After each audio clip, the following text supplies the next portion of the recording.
మనం క్లాస్‌లోకి వెళ్ళినట్టుగైతే Adobe primary ప్రోలో ఇక్కడ ఈ టూల్ బార్‌లో సో మెనీ టూల్స్ ఉంటాయి. మొట్టమొదటిగా మనకి ఈ సెలెక్టివ్ టూల్‌ని మనం కీబోర్డ్ పైన ప్రెస్ చేస్తే సెలెక్టివ్ టూల్ మనకి సెలెక్ట్ అవుతుంది.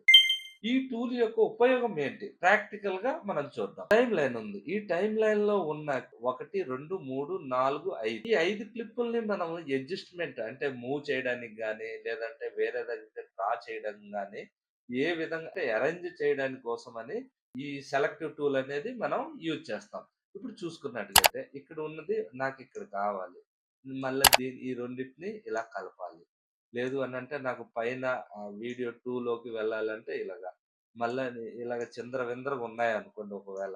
మనం దాన్ని ఒక ఆర్డర్‌లో పెట్టుకోవడానికి, ఇలా మనం ఏంటంటే ఈ సెలెక్టివ్ టూల్ ద్వారా మనం ఇలా యూజ్ చేయొచ్చు. బిగినర్స్ వేరే టూల్ ఉండేటప్పుడు మనం ఏం చేస్తామంటే మూవ్ చేయడానికి యూజ్ అవ్వదు. కనుక ప్రతిసారి మీరు మూవ్ చేయాలన్నా, ఏది చేయాలన్నా బిగినర్స్ మాత్రం ప్రతిసారి అంటే సెలెక్టివ్ టూల్ అనేది ప్రాక్టీస్ చేస్తూనే ఉంటే చాలా యూజ్‌ఫుల్‌గా ఉంటుంది.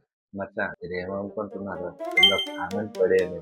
మీ తొట్టి గ్యాంగ్‌లో వీడియో ఎడిటర్ మచ్చా వాడికి ట్యాగ్ చేసేయి మచ్చా. మళ్ళీ కలిసేంత వరకు నవ్వుతూ ఉండు మచ్చా. దాంతో మీకు షూరెన్స్. ఇందుకు మ్యాటర్ ఏంటంటే చూసింది చాలు కానీ మళ్ళీ సబ్స్క్రైబ్ బటన్ నొక్కే మచ్చా. ఆగాగు మచ్చా. అలాగే లైక్, షేర్ చేయడం మాత్రం మర్చిపోతుంది మచ్చా.